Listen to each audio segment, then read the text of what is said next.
Most people are terrified of the moment their heart stops beating. But the woman I sat with on Tuesday wasn't afraid of death. She was trembling because of a much darker realization: that she had never actually lived. She spent 80 years being the perfect daughter, the perfect wife, and the perfect neighbor.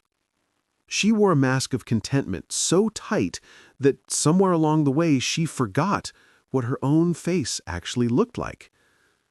She buried her vivid dreams in the backyard of her life, silencing them one by one. She traded her burning passion for polite approval. She traded her unique voice for safety, convinced that being good meant being silent. But in those final quiet weeks, the dam finally broke. The good girl decided to speak up. And she told me a secret that I have been carrying like a heavy stone in my chest ever since. She looked at me with clear, terrified eyes and whispered the truth that haunts us all. I lived a stranger's life. The hallway smells like lavender and antiseptic. It is a specific smell. It is the smell of waiting. I walk down the long corridor. My shoes squeak softly on the polished floor tiles. I am a palliative care nurse. My job is to sit with people at the end. I hold their hands. I adjust their pillows. And most importantly, I listen to the things they finally say.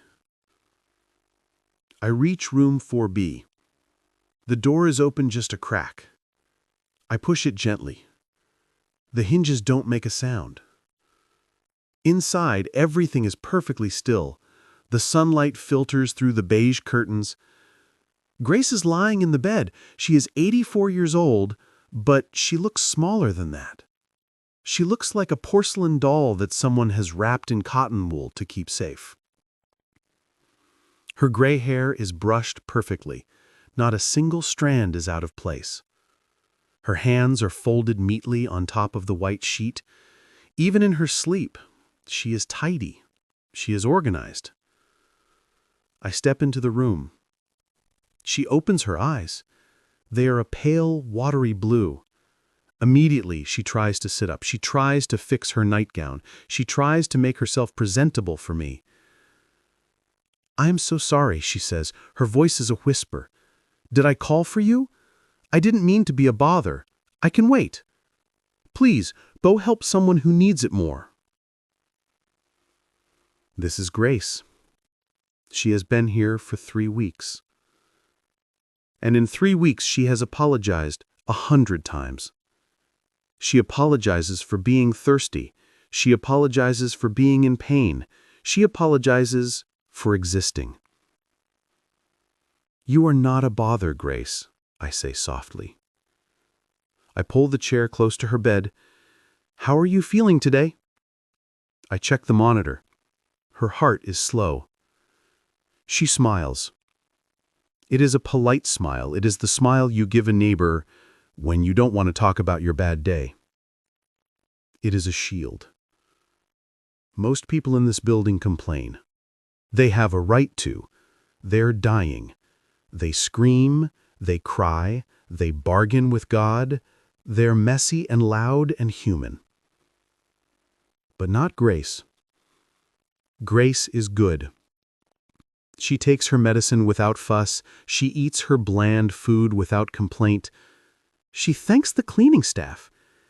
She asks about my children. She deflects every question about herself. She has spent 80 years being a good girl. She learned a long time ago that if you are quiet, people like you. If you are easy, people praise you. She is addicted to being easy. But today, the air in the room feels different. It feels heavy. There is a weight on her chest that has nothing to do with her lungs. It is the weight of unsaid things. I look around the room. It is very bare. There are no stacks of books. There are no messy piles of clothes. It is a room where nothing happens. It is a room of silence. But then I see it. On the far wall, facing her bed, there is a painting. It is the only splash of color in the entire room. It looks out of place, like a firework in a library. I stand up and walk over to it. It is a landscape. But it isn't a gentle, polite landscape. It is wild. It is a storm of colors, bright, angry reds, deep, bruising purples. The trees in the painting are twisted by the wind. The sky looks like it is screaming. It is raw. It is passionate. It is messy. It is everything that Grace is not. I stare at the brushstrokes. They are thick and confident. Whoever painted this didn't care about being neat. They cared about feeling. They threw their soul onto the canvas. This is beautiful. I turn back to Grace. Did one of your grandchildren paint this? It has so much energy.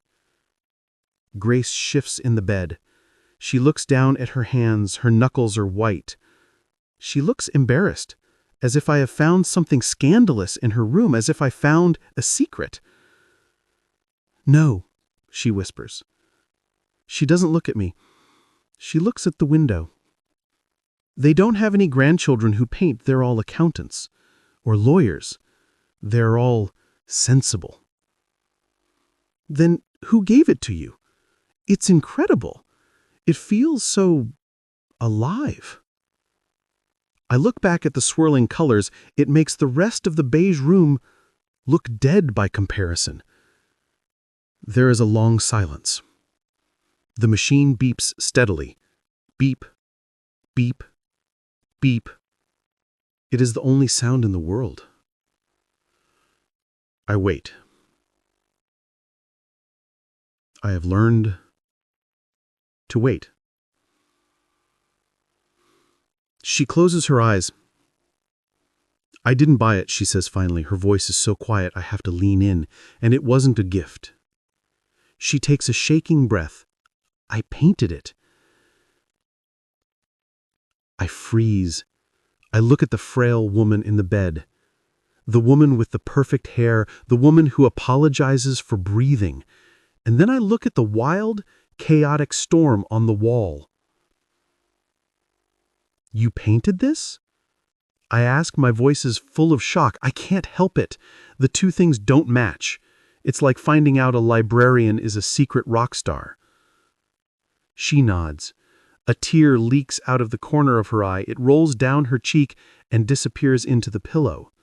She doesn't wipe it away. She just lets it fall. When? I ask.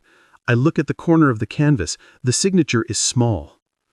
Grace, 1954. 70 years ago. You were just a teenager. I was 17. I was young. I was foolish. She says the word foolish like it's a crime. I thought I could capture the wind. You did, I say. You absolutely did. Grace, this is talent. Real talent. Why aren't there more? Where are the other paintings? I look around the empty room again. She closes her eyes. The mask slips. The polite smile vanishes. For the first time, she looks old. Not just in her body, but in her spirit. She looks exhausted. There are no others, she says. That was the last one. I put down the brush the day I finished it. I haven't touched a canvas since 1954. Why? I ask. It is a simple question, but I know the answer will be complicated. People don't stop doing what they love for no reason. They stop because someone made them stop. She opens her eyes. She looks at the painting. She looks at it with such hunger. It is the look of a starving person looking at a feast they cannot eat. Because it wasn't sensible, she says. It wasn't practical. My father said art was for dreamers, and dreamers don't pay the bills. Dreamers don't make good wives. She picks at the sheet with her fingers. I wanted to be a good daughter. I wanted to make them proud. So I traded the brush for an iron. I traded the colors for bleach. I learned to be Grace, she says bitterly. I learned to be the girl everyone expected, the girl who smiles, the girl who agrees, the girl who never makes a mess. She looks at me. Her eyes are clear now. The fog has lifted, just for a moment, and what I see underneath is terrifying. It is pure, unadulterated regret. I painted that before I learned to behave, before I cut off the parts of me that didn't fit in the box. That painting, that is the last time I was real. I sit back in my chair. The room feels smaller now. The silence is louder. I look at the painting of the storm, and then I look at the woman who calmed the storm. She didn't calm it. She swallowed it. She pushed it down deep inside herself. And now, at the very end of her life, the storm is finally trying to get out. To understand the tragedy of Grace, we have to go back to the beginning. We have to go back to a time before the silence took over. We have to go back to the 1950s. Grace wasn't born quiet. In the stories she told me, she was a hurricane. She was a little girl with scraped knees and loud laughter. She climbed trees. She drew on the walls with crayons. She had a voice that carried across the neighborhood. She had a spirit that wanted to touch everything. She was vibrant. She was messy. She was exactly the way a child is supposed to be. But Grace was born into a house of order. Her father was a strict man. He valued discipline above all else. He believed that children should be seen and not heard, especially daughters. Her mother was a woman made of anxiety. She was terrified of the world's judgment. Her spine was stiff with worry. Her favorite phrase was, "Grace, what will the neighbors think?" That phrase became the anthem of Grace's childhood. It was the wall she hit every time she tried to run. "Don't laugh so loud, Grace. The neighbors will hear. Don't wear that, Grace. People will talk." Slowly, the training began. It wasn't a physical beating. It was a spiritual pruning. Her parents started to cut away the parts of her that were too much. They snipped away her loudness. They snipped away her wild ideas. They smoothed out her edges until she was round and soft and safe. They taught her that her natural instincts were wrong. I imagined a dinner table in 1952. The family is eating in silence. The only sound is the clink of silverware on china. Grace wants to tell a story. She wants to talk about the dragon she drew, but she looks at her father's face. It is stern. It is closed. She looks at her mother. Her mother is nervously adjusting a napkin. Grace learns to swallow her words along with her peas. She learned to read the room. She became an expert in other people's moods. She knew that a furrowed brow meant, "Be quiet." She knew that a sigh meant, "You are annoying me." She became a chameleon. She changed her colors to match the wallpaper. She learned that love was conditional. Love wasn't something you got just for existing. Love was a wage you earned. You earned it by being compliant. You earned it by being clean. You earned it by making your parents look good. If you were good, they smiled. If you were real, they frowned. Grace wanted the smiles. Every child does. So she made a bargain. She traded her authenticity for their approval. She decided to be the daughter they wanted instead of the girl she was. She stopped climbing trees because it dirtied her dress. She stopped shouting because it was unladylike. She stopped drawing on the walls and started coloring inside the lines. The neighbors noticed. "What a polite girl," they said. "Grace is such a little lady." Her parents beamed with pride. "Yes," they said, "she is very good." That praise was like a drug. It reinforced the cage. Grace realized that when she made herself smaller, the world applauded. When she made herself invisible, she was safe. By the time she was 12, the hurricane was gone. The scraped knees were healed and covered by white stockings. The loud laughter was replaced by a polite giggle. She had learned the lesson well. She learned that her feelings didn't matter, only her performance mattered. She wasn't living a life, she was putting on a play. She walked differently. She sat differently. She kept her knees together and her hands folded. She became a statue of a girl, perfect, cold, and very, very lonely. She told me about a day when she found a wounded bird. She wanted to bring it inside. She wanted to nurse it. She felt a surge of compassion. Her mother said, "No. It's dirty, Grace. It carries disease." Grace cried. Her father scolded her. "Stop that crying. You are making a scene." Grace stopped crying. She choked it down. She left the bird in the garden. She went inside and washed her hands. She washed away the dirt. She washed away the compassion. She learned that caring too much was dangerous. She learned that having big emotions was shameful. So she started to numb herself. She built a wall around her heart to keep the too much inside. This is how a good girl is made. She isn't born. She is manufactured. She is carved out of a living, breathing human being. And the cost of that carving is her soul. Grace grew up thinking she was successful. She thought she was doing it right. She didn't realize she was slowly suffocating. She was a flower trying to bloom in a dark closet. She mastered the art of the fake smile. She could smile when she was sad. She could smile when she was angry. The mask was fused to her face. And the worst part? She thought this was love.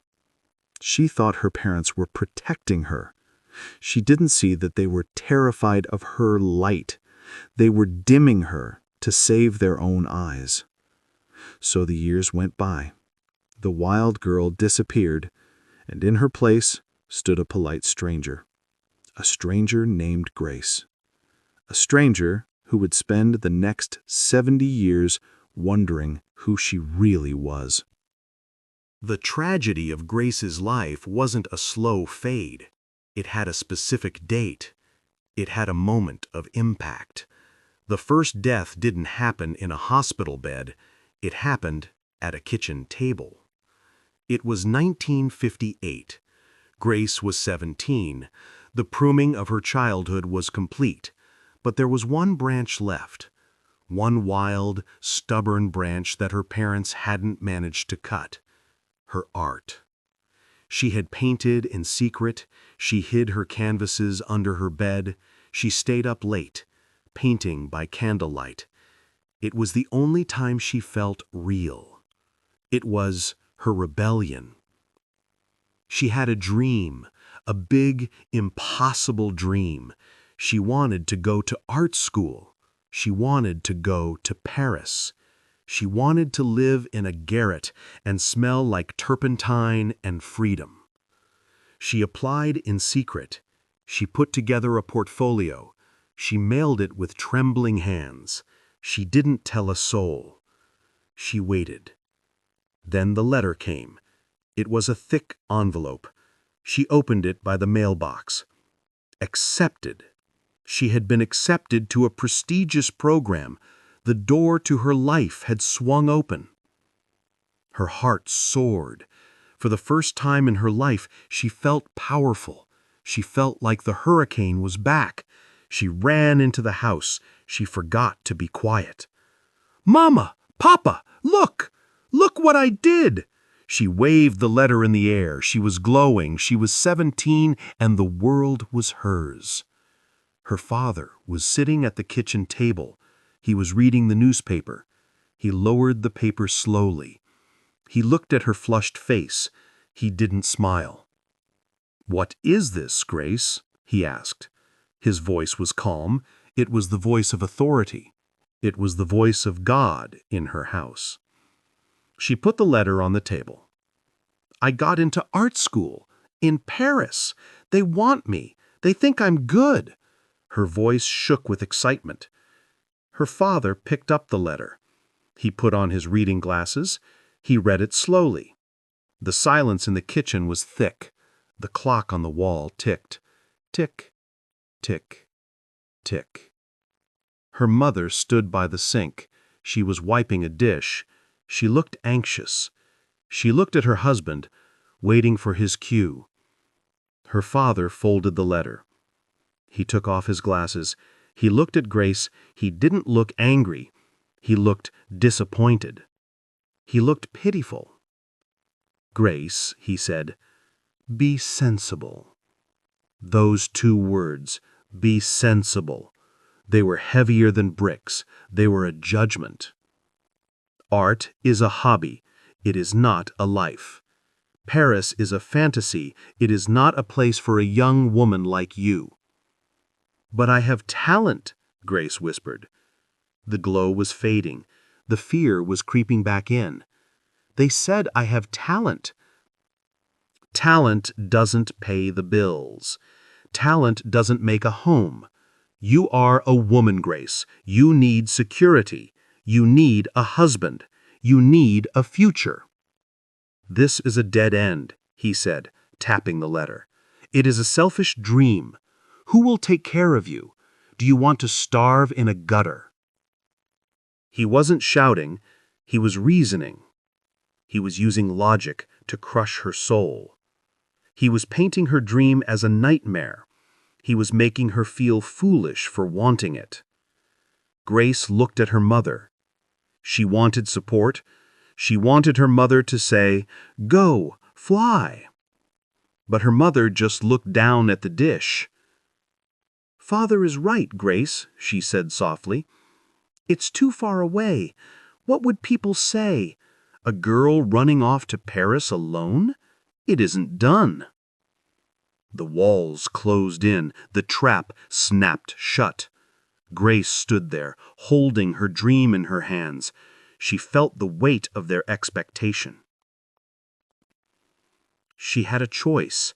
She could fight, she could scream, she could pack a bag and leave. She could choose herself. But the training was too deep. The good girl took over. The fear of disappointing them was stronger than the desire to live. She looked at her father's stern face. She saw the love she would lose if she disobeyed. She saw the safety of the cage they had built for her. She reached out. She took the letter back. Her hands were cold. She felt numb. It was an out-of-body experience. She watched herself surrender. "You're right, Papa," she said. Her voice sounded dead. "It was a silly idea. I don't know what I was thinking." Her father smiled. It was a worn smile, a relieved smile. "That's my good girl. I knew you would see reason.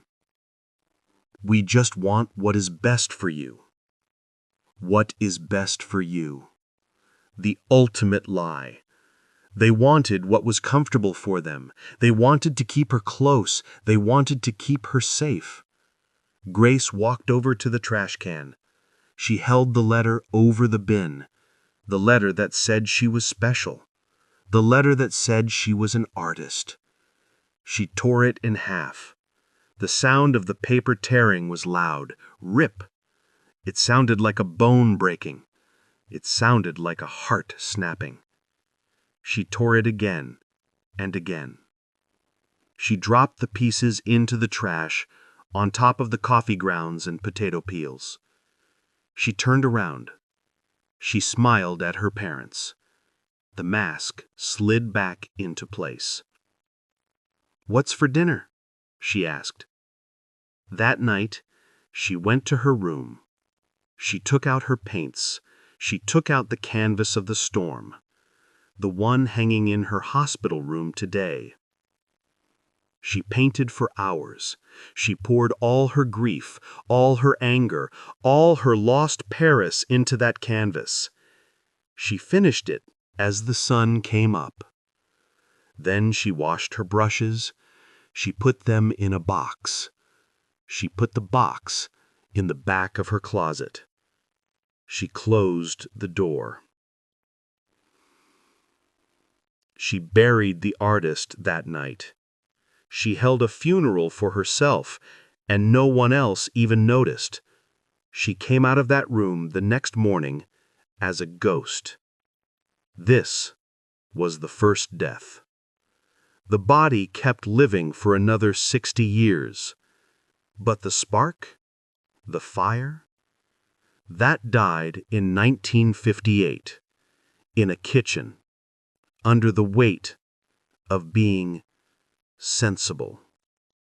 After the death of the artist, Grace needed a new role. If she wasn't going to be a painter, what was she? Her parents had the answer ready. She was going to be a wife. A year later, she met Henry. Henry was the definition of sensible. He was an accountant at the bank. He wore gray suits. He drove a sensible car. He had a sensible haircut.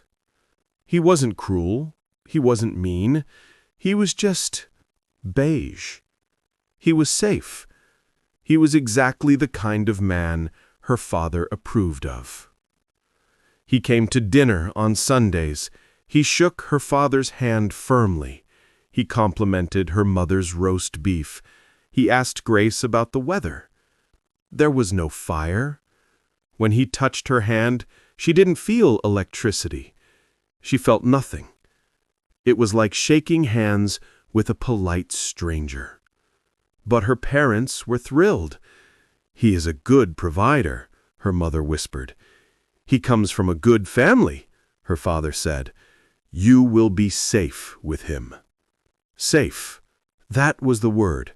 Not happy, not passionate. Safe. Grace had learned to value safety above all else, so when Henry proposed, she said yes. She didn't say yes because she couldn't imagine life without him. She said yes because it was the next line in the script. It was what good girls did. The wedding was perfect. Everyone said so. The flowers were white. The dress was modest. The church was full of smiling neighbors. Grace walked down the aisle on her father's arm. He looked so proud. He patted her hand.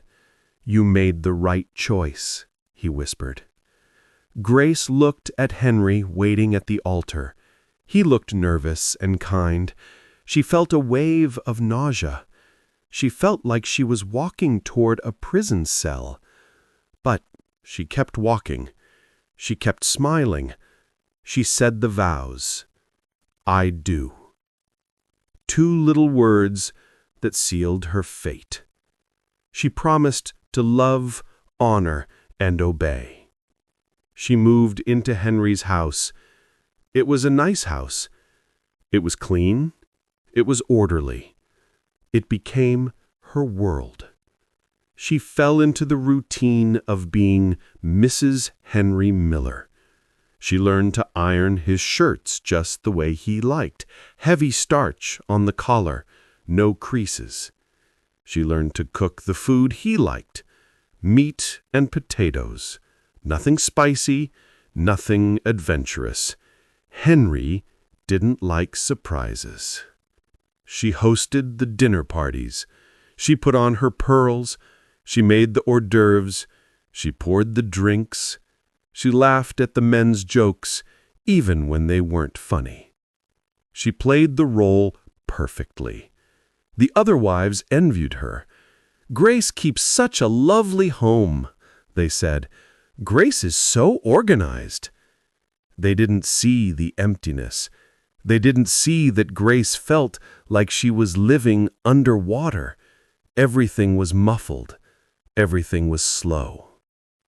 Henry was a good man. He never yelled. He paid the bills on time.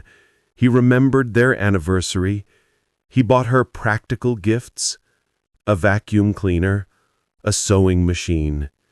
He loved her in his own way, but he didn't know her. He didn't know about the painting in the closet. He didn't know about Paris. He didn't know about the storm inside her. He loved the role she played. He loved the good wife.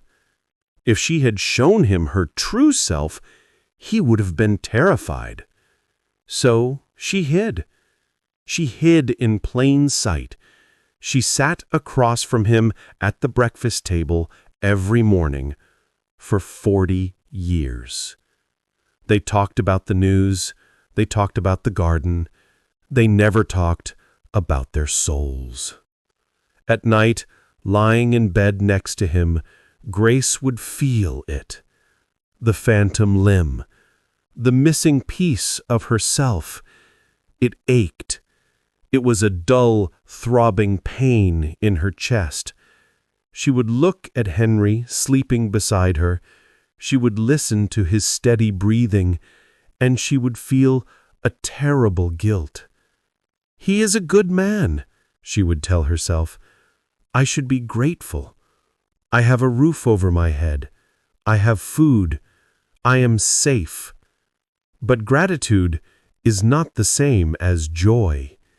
You can be grateful and miserable at the same time. Grace was drowning in gratitude. She convinced herself she was happy. She repeated it like a mantra. "I am happy. I have a good life." She said it so often she almost believed it. But sometimes, when the wind howled outside, or when she saw a splash of bright color in a garden, the mask would slip. She would remember the girl who wanted to capture the wind. She would wonder what that girl was doing in a parallel universe. Was she painting in Paris? Was she laughing loudly? Was she alone, but free? Then she would hear Henry's key in the lock. "I'm home, dear," he would call out. And Grace would push the girl back down. She would stand up. She would smooth her skirt. She would put the smile back on her face. "Welcome home, Henry," she would say. She cooked the dinner. She washed the dishes. She turned off the lights. She lived a life that everyone approved of, and no one, not even her husband, knew was a lie. The years didn't pass like days. They passed like seasons. One blurred into the next. Winter became spring. Spring became summer. Grace stood at the kitchen window and watched the world change, while she stayed exactly the same. She became a mother. It was the next logical step. First a son, then a daughter. She loved them. Of course she did. But she raised them with fear, not freedom. She looked at her children and saw potential chaos. She saw loud noises. She saw messy hands. She saw all the things she had been trained to suppress in herself. So she trained them too. She shushed them in the grocery store. "Quiet now," she would whisper. "People are watching." She passed the silence down like a family heirloom. She dressed them in matching outfits. She combed their hair until it shone. She wanted them to be a reflection of her competence.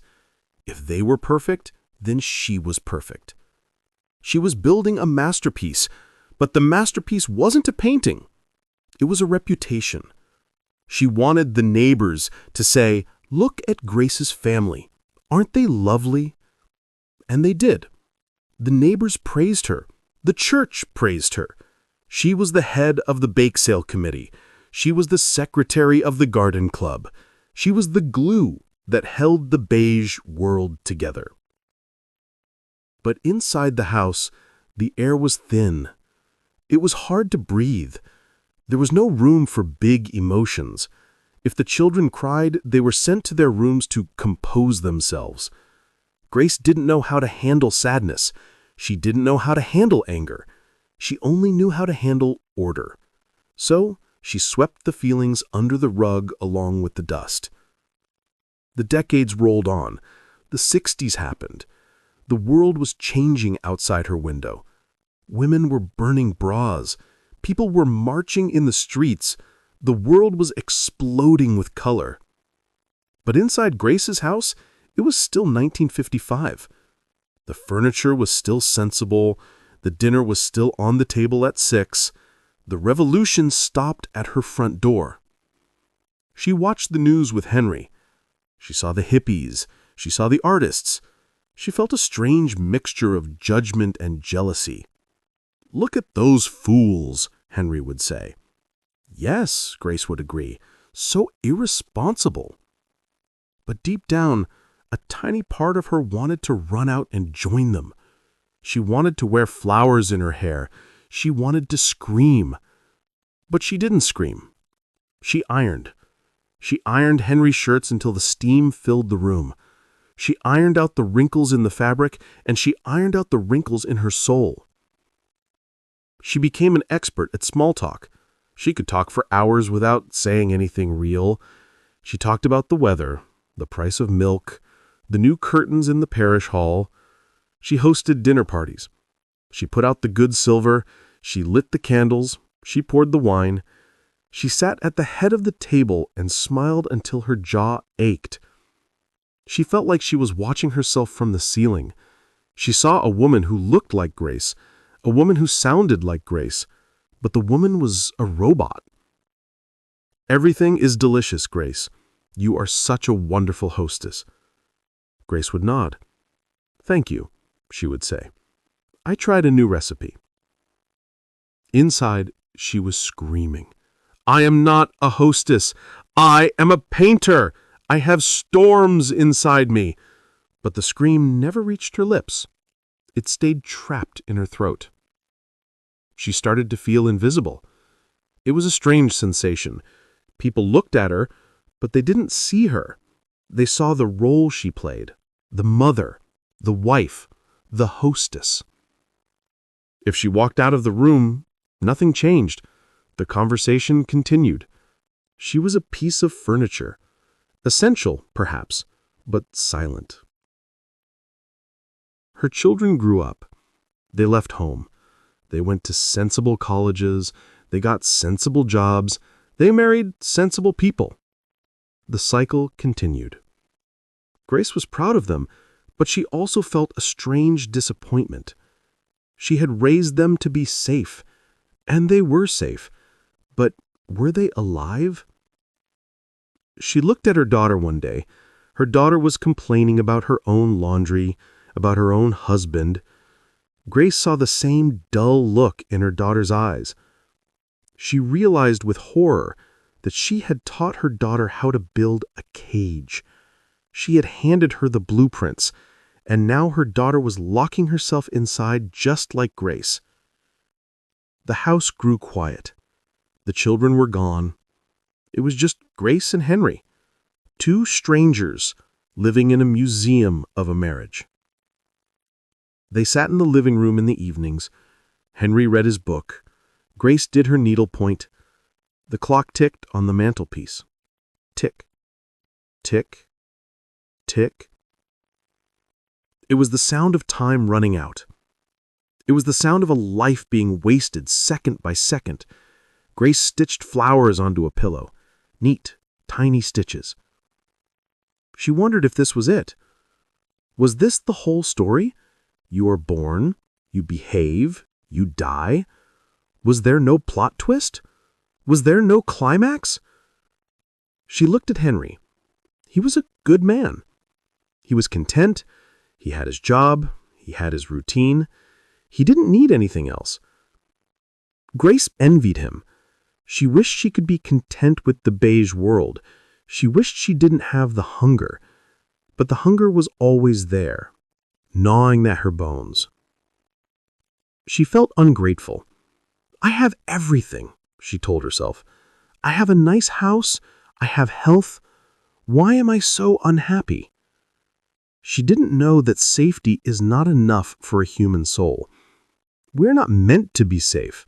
We're meant to be real. And Grace had forgotten how to be real. There was one moment, one crack in the armor. It happened when Grace turned 40. It is the age when a woman looks in the mirror and realizes she is halfway through the book. She saw the first gray hairs. She saw the lines around her eyes, and she felt a sudden, desperate panic. "Is this it?" she asked the mirror. "Is this all there is?" She was walking past the community center one Tuesday. She saw a flyer on the bulletin board. Watercolor class, beginner's welcome, Tuesday nights. She stopped. She stared at the flyer. It wasn't Paris. It wasn't art school. It was a basement room with fluorescent lights. But it was something. She felt a spark. The first spark in 20 years. Her heart beat faster. She looked around to see if anyone was watching. It felt illicit. It felt like an affair. She signed up. She didn't tell Henry. She told him she was joining a book club. It was the first lie she had told him in 2 decades. She went to the art store. She bought brushes. She bought paper. She bought a set of paints. The smell of the art store hit her like a memory. It smelled like possibility. That first Tuesday, she walked into the class. Her hands were shaking. The other students were a mix of retirees and teenagers. No one knew who she was. No one knew she was sensible Grace. She sat down. She dipped her brush in the water. She touched the blue paint. She put it to the paper. And the world opened up. For 2 hours, Grace wasn't a wife. She wasn't a mother. She was a creator. The colors flowed out of her. The rust fell off her soul. She painted a flower. It wasn't perfect, but it was hers. She went home that night feeling high. She felt dizzy with joy. She hid the painting in the trunk of her car. She hummed while she did the dishes. She went back the next week and the next. She started to wake up. She laughed louder. She wore a bright yellow scarf to the grocery store. Henry noticed the change. "You seem cheerful," he said. "That book club must be reading a comedy." Grace just smiled. She felt like she had a secret lover.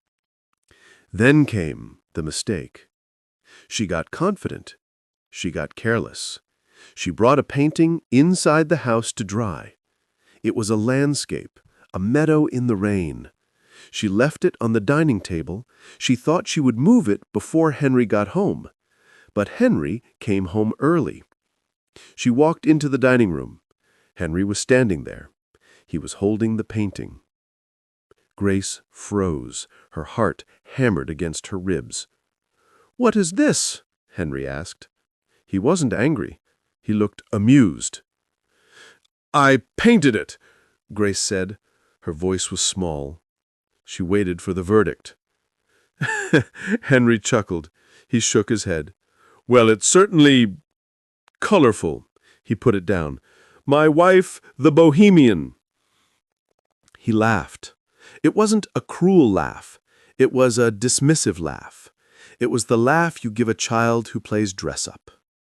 That night they had guests for dinner. Henry brought up the painting. He thought it was a funny anecdote. "Grace has taken up a hobby. She's painting. I came home and thought a rainbow had exploded in the dining room. I guess I'll have to start wearing a beret." The guests laughed. "Oh, Grace, how quaint," one of the women said. "It's good to keep busy." Grace sat there. She smiled. But inside, something shattered. They were laughing at her soul. They were turning her passion into a punchline. She realized then how they saw her. They didn't see an artist. They saw a bored housewife trying to be interesting. They saw her as cute, silly, harmless. The shame was hot and instant. She felt foolish. She felt like she had been caught wearing a costume. "It's just for fun," she said quickly. "Just a silly little class." "Well, don't quit your day job," Henry joked. He patted her hand. "You're the best cook in town. Stick to what you know, dear." Stick to what you know. Stick to the script. Stick to the cage. Grace cleared the table. She went into the kitchen. Her hands were shaking. She felt dirty. She felt exposed. The next day, she called the community center. She quit the class. She told them she was too busy. She took her paints. She took her brushes. She took the painting of the meadow. She put them all in a box. She taped the box shut. She put the box in the attic. She pushed it into the darkest corner behind the Christmas decorations. "I tried," she told herself. "I tried to be real, and it was a mistake." She told herself she would go back to it later. Someday, she thought. When Henry retires, when we are old, when it doesn't matter what people think. She banked on someday. She treated time like it was infinite. She thought she could put her life on pause and hit play later. She went back to the beige world. She went back to the ironing. She went back to the silence. But the light in her eyes went out. The yellow scarf went back in the drawer.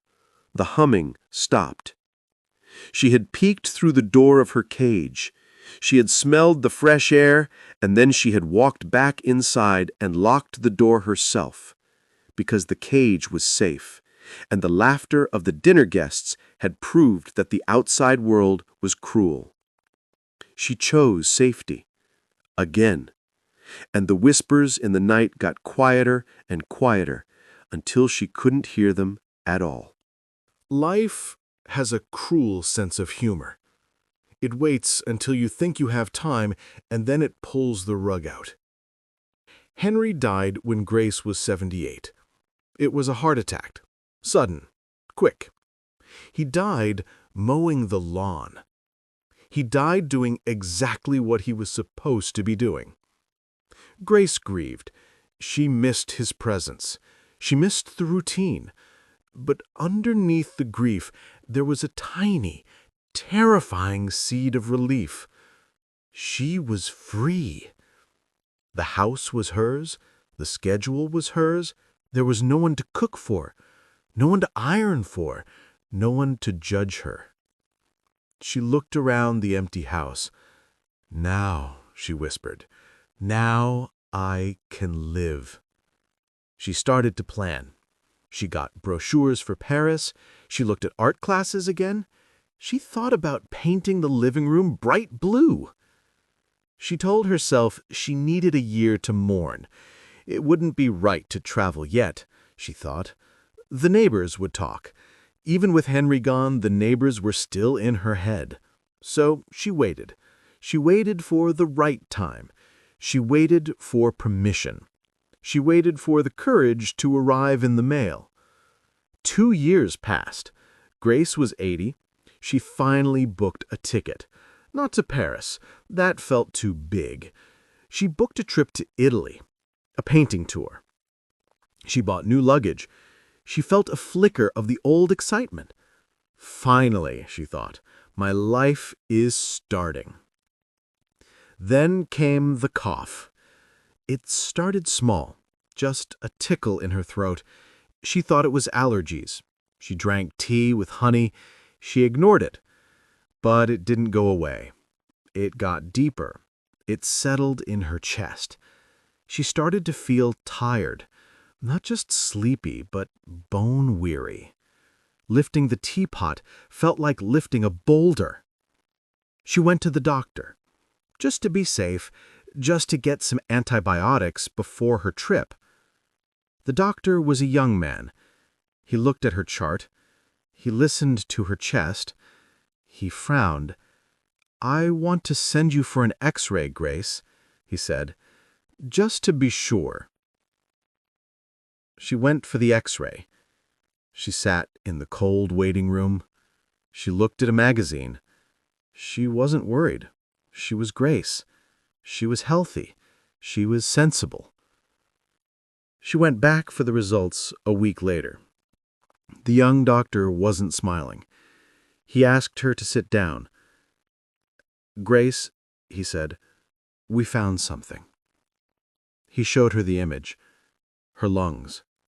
There were shadows. Dark, spreading shadows. Like ink spilled on a clean page. "It's advanced," he said. "I'm so sorry." Grace stared at him. The words didn't make sense. Advanced? But she had just started. She had a ticket to Italy. She had a painting tour. She asked how long. Her voice was steady.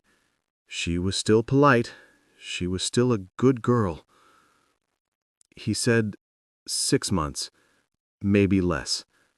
"We can make you comfortable, but we can't stop it."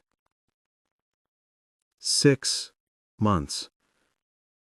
The world stopped spinning. The room went silent. Grace looked at her hands. They were old hands. Wrinkled. Veined. She thought about the box in the attic. The paints that had dried up. The brushes that were stiff with age. She thought about the ticket to Italy on her dresser. The trip she had waited 80 years to take. She felt a scream building in her chest, a scream of pure, hot rage. "I waited," she thought. "I waited and I waited. I did everything right. I followed all the rules." She had saved her life for later. She had treated her joy like fine china, keeping it in the cabinet for a special occasion. And now the house was burning down and the china had never been used. "I ran out of time," she whispered. The doctor touched her hand. He said, "We have counselors, if you want to talk." Grace pulled her hand away. She stood up. She felt lightheaded. "No, thank you," she said. "I have to go home. I have to cancel a trip." She walked out of the office. The sun was shining. People were walking their dogs. Children were laughing. It was a beautiful day. It was a perfect day to be alive. And Grace realized, with a crushing weight, that she had wasted 29,000 perfect days just like this one. She drove home. She walked into her empty house. She sat on the sensible sofa. She looked at the beige walls. She didn't cry. She was too angry to cry. She was angry at her father. She was angry at Henry. She was angry at the neighbors, but mostly, she was angry at herself. She was the one who said yes. She was the one who tore up the letter. She was the one who put the brushes away. She was the jailer. She had held the key in her hand for 60 years, and she had never turned the lock. She looked at the calendar. 6 months. That was 180 days. That was all she had left. The irony tasted like ash.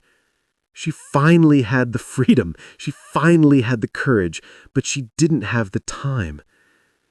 Someday had finally arrived, and its name was death. We are back in the hospice room. It is a rainy Tuesday. The drops are hitting the window pane. Tap, tap, tap. It is a rhythmic, hypnotic sound. Grace is awake, but she is staring at the wall. She is staring at the painting, the storm, the wild colors of her youth. She has been staring at it for an hour. Her face is unreadable. It is a mask of exhaustion. "Nurse?" she whispers. Her voice is weaker today. The end is coming. We both know it. The shadows under her eyes are darker. Her breath is shallow. "Yes, Grace?" I ask. I put down my book. I move to the side of her bed. "Do you need water? Do you need me to adjust the pillows?" "No," she says. She lifts a trembling hand. She points a bony finger at the painting. "Take it down, please." I am surprised.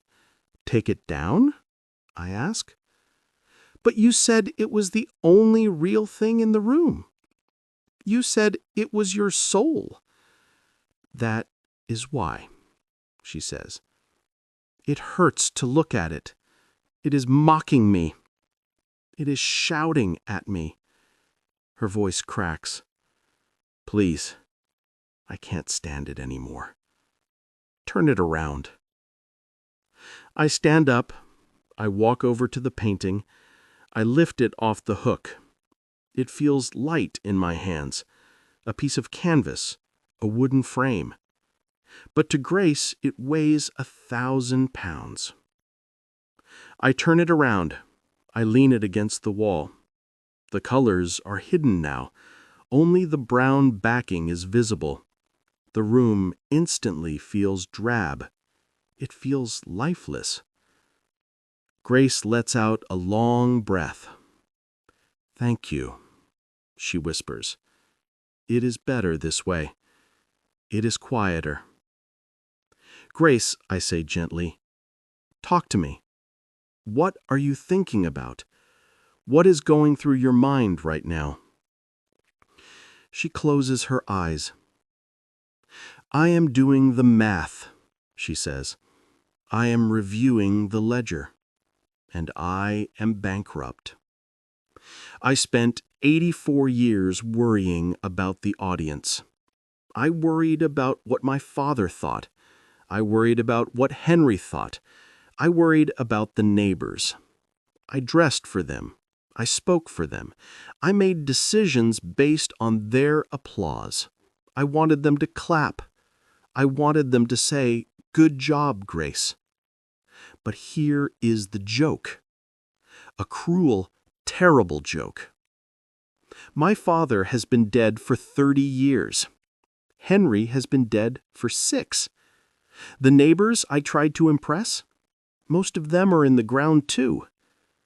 I spent my life performing for ghosts. I silenced my own voice to please people who aren't even here to appreciate it." She turns her head to look at me. Her eyes are wet. "Who cares, now, if I was a good housekeeper? Who cares if my silver was polished? Does God care that my iron sheets care? Does the universe care that I never raised my voice? No one cares. It means nothing. I traded my life for a reputation. And now I am leaving the reputation behind. I can't take it with me. All I have is my soul. And my soul is starving." I look back at the fork in the road. 1958. The letter from Paris. That was the moment. That was the test. I failed the test. I chose the path of least resistance. I chose the path that made everyone else comfortable. And in doing so, I made myself uncomfortable for 60 years. We think we are being selfless. We think self-sacrifice is a virtue, but it isn't always a virtue. Sometimes it is just fear dressed up in a costume. I wasn't being selfless. I was being scared. I was terrified of rejection. I was terrified of being alone. So I bought my safety with my dreams. I paid a high price for a comfortable cage. And now the door is open, but my wings are atrophied. I can't fly. She looks at the back of the painting. I wonder who that girl would have been. The girl in Paris. The girl who painted storms. She would have made mistakes. She might have been poor. She might have had her heart broken, but she would have lived. I didn't live. I existed. I maintained. I endured, but I didn't live. I was a spectator in my own body. That is the tragedy. It isn't that I did bad things. I didn't. I was a good person. I was kind. I was helpful. But I wasn't me. I was a copy, a photocopy of a person. And now the paper is fading, and there is nothing left. She reaches out for my hand. Her skin is paper thin. Her grip is weak. Don't do it, she says. Don't do what I did. Don't live for the applause. The audience eventually leaves the theater, and then you are just alone on the stage in the dark. I squeeze her hand. I don't know what to say. Her regret is so solid, I can almost touch it. It fills the room like a fog. She closes her eyes again. She looks small. She looks fragile. She looks like a little girl who followed all the rules only to find out the game was rigged. I am tired, she whispers. I am so tired of being Grace. I wish I could just be the storm again. The next morning, Grace is worse. Her breathing is raspy. The end is hours away, not days. But her mind is still sharp. The fog has burned off completely. She is crying softly when I come in. It is a quiet, steady weeping. It isn't the panic of death. It is the grief of loss. She is mourning herself. It takes courage, she whispers. She is looking at the window, at the gray sky. I didn't understand that word until today. I thought courage meant fighting in a war, she says. I thought it meant running into a burning building. I thought it was for soldiers and heroes. But I was wrong, she says. Courage is much quieter than that, and it is much harder. Courage is the ability to disappoint people, she says. That is the hardest thing in the world. To look at someone you love and say, "No, this is who I am." I didn't have that courage, she admits. I couldn't stand the thought of my father's frown. I couldn't stand the thought of Henry's disappointment. So I broke my own heart to save theirs. I set myself on fire to keep them warm. And they didn't even notice I was burning. This is the core of the regret. It is the most common thing I hear in this room. I wish I'd had the courage to live a life true to myself, not the life others expected of me. Grace is the embodiment of this truth. She honored her duties. She honored her parents. She honored her vows. But she did not honor her dreams. Most people don't honor even half their dreams, she whispers, as if reading my mind. I didn't honor a single one. Not one. I put them all in a box. I realize now that following your dreams is a choice. It isn't luck. It isn't magic. It is a decision you make every single morning. You have to choose yourself, she says, over and over again, even when it makes people uncomfortable, especially when it makes them uncomfortable. I chose safety, she says. I worshipped at the altar of safety. I thought if I was safe, I would be happy. But safety is just a slow way to die. I was safe from failure, she says. I was safe from judgment. I was safe from poverty. But I was also safe from joy. I was safe from passion. A ship in the harbor is safe. But that is not what ships are built for. I stayed in the harbor for 84 years, and now I am sinking. She turns to me. Her eyes are intense. They are burning with the last of her energy. She says, "Promise me something." She says, "Promise me you won't be a good girl. Be a real girl. Be a messy girl. Be a loud girl. But do not be a good girl." Good girls die full of regret. They die wondering what if. They die with their music still inside them. I have so much music inside me. She touches her chest. It is stuck here. It never came out. And now it is going to be buried with me. That is the sin. That is the waste. The world needed my storm. Maybe. Or maybe it didn't. But I needed it.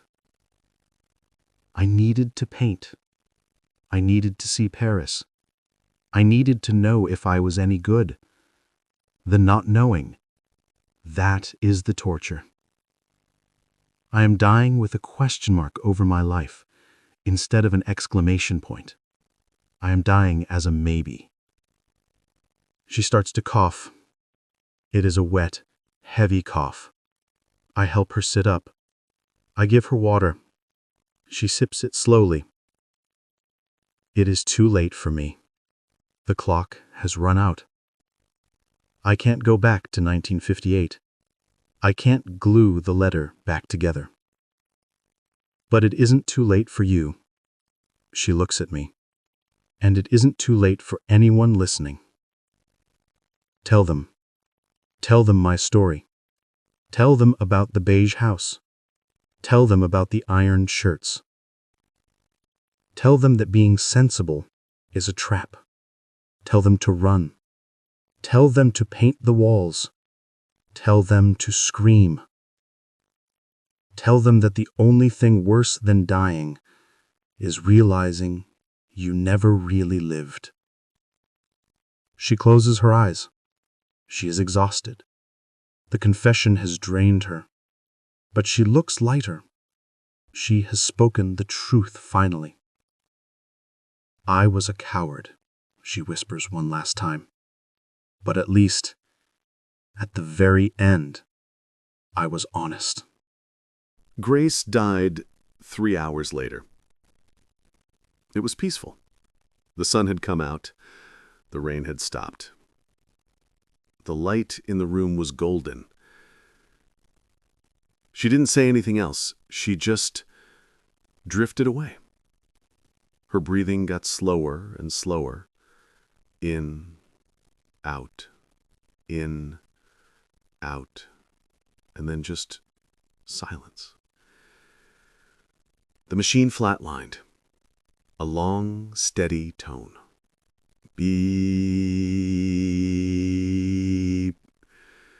I turned it off. The silence that filled the room was heavy. It was profound. I stood there for a long time. I looked at her face. The lines of worry were gone. The tension around her mouth was gone. She looked young again. She looked like the girl who climbed trees. She looked like the girl who wanted to see Paris. She looked like the girl before the world broke her. I covered her with the sheet. I tidied the room. I did what Grace would have wanted. I made it neat. I made it presentable. Then I walked over to the wall. I turned the painting around. I faced it outward again. The storm exploded into the room.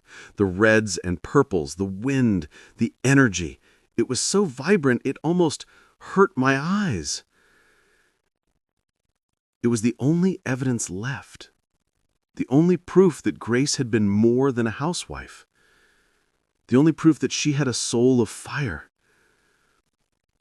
Everything else she did, the clean house, the polite dinners, the ironed shirts, it was all gone. It evaporated the moment she died. But this painting remained. This act of rebellion, this moment of truth from 1954, it was her legacy. I touched the canvas. I could feel the texture of the paint. I could feel the force of her brush strokes.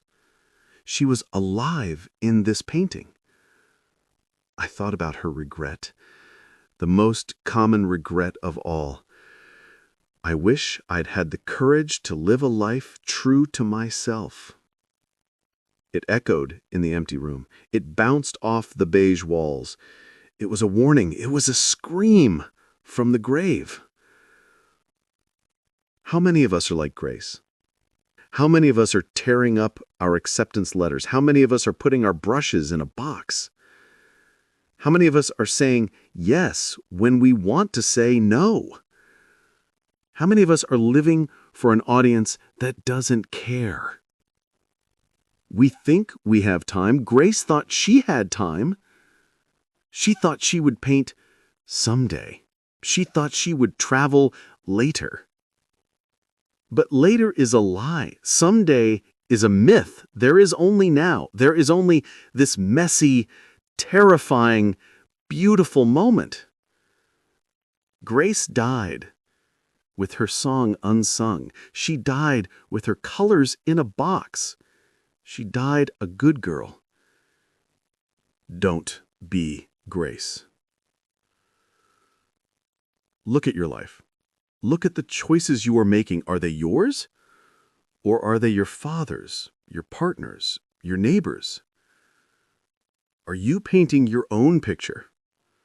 Or are you just coloring inside the lines someone else drew for you? Take the painting down from the wall. Turn it around. Look at it. Is it beige? Or is it a storm? Grace left us a gift. She left us her regret. She paid the ultimate price so that we could learn the lesson. She showed us that the pain of discipline is ounces, but the pain of regret is tons. She died carrying tons of regret. I took the painting with me when I left. I couldn't leave it there. It hangs in my hallway now. Every time I look at it, I hear her whisper. I hear the voice she found too late. She says, "Live! For God's sake, live!" And I intend to. Thank you for listening to this story in English. Grace's story is a mirror. It forces us to look at our own lives and ask the hard questions. Are we living, or are we just existing? Here at Daily English Stories, we share the best English stories to help you think in English and reflect on life. Building a daily English habit with meaningful content is the best way to grow. If you are looking to improve your English through story, this channel is your home. From Learn English Through Story Level 3 to more advanced narratives, we provide stories for listening skills that matter. This English audiobook is designed for English listening practice and deep reflection. Use it for English speaking practice or just let the storytelling audiobook guide you. Don't wait for someday. Start your English learning journey today. This is habit building for English learners with a purpose. Subscribe for your English fluency story every day. And remember, Grace. I will see you in the next video.